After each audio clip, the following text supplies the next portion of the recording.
welcome to the Reaction 5. The Bengals lost to the Steelers, and my reaction was, during the game, no matter how ugly it got and how painful it was, I have to keep watching.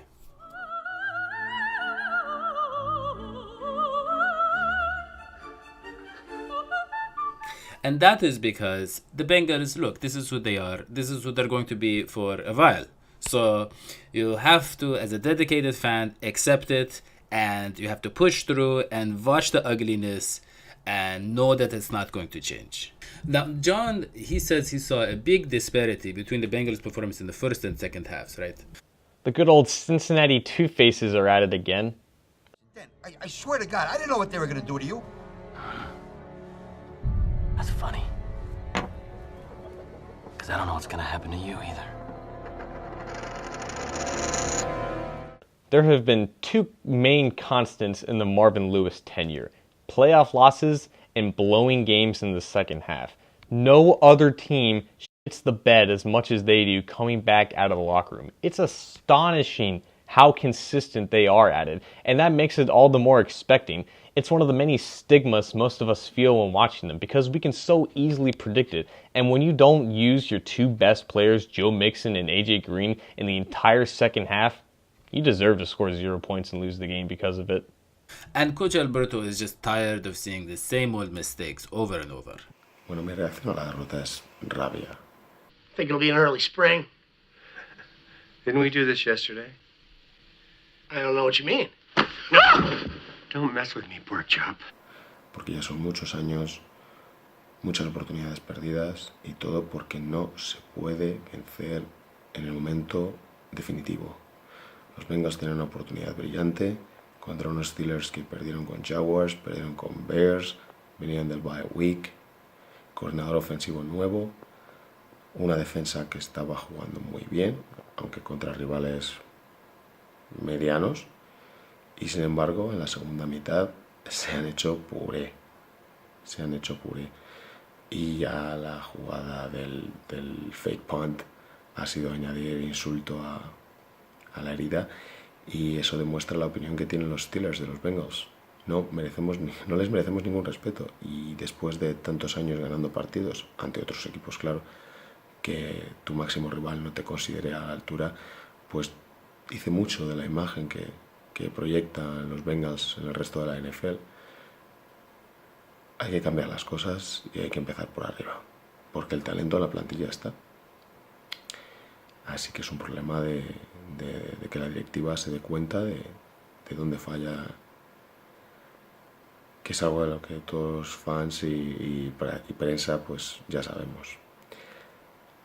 Esto es como el día de la marmota. Cambia el día, pero no cambia la película.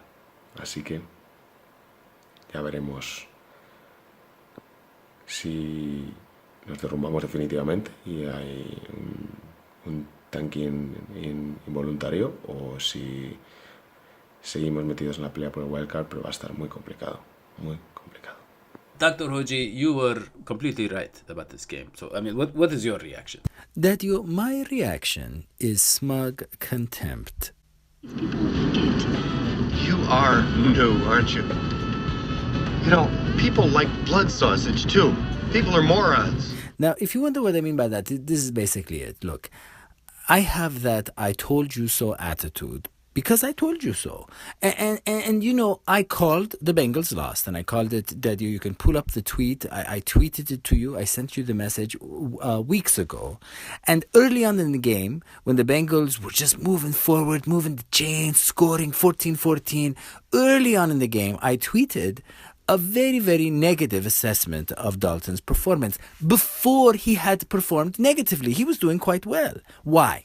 Because it's like clockwork. The man is predictable. It is a high-stakes game, and so what's he going to do? He's going to choke. He's going to falter. He's going to mess up. Why? Because he always does it. Right? He doesn't have the nerves to carry us through these big games. He's good in the first quarter, but he's not a fourth quarter QB, okay? And so really, I'm smug about it. Can I have contempt? Because I really am starting to get fed up with this team. No one listens to me.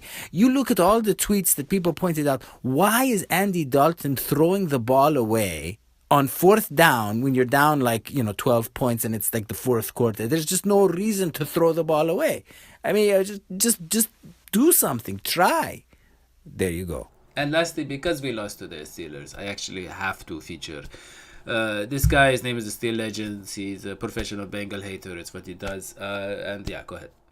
Okay, my reaction to the Bengals losing to the Steelers once again is, I mean, they're the Bengals. What do you expect?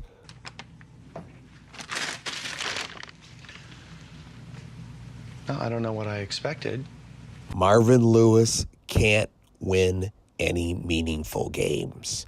Mike Brown is a lame duck owner, and the Pittsburgh Steelers are going to continue to kick their asses for years to come. It's not changing anytime soon, guys, and I love whipping them. Get ready to put your paper bags back on, because that's exactly the way the Bungo fans are. Here we go, Steelers. Here we go. Yeah, I don't know if you can use the phrase lame duck in relation to an owner, but otherwise, surprisingly insightful commentary by a Pittsburgh fan. We'll see you next time. If there is a next time, we'll have to see. It's, so hard to do the show and without the puppets. I don't know if it's even worth it at this point, but take care, boys and girls.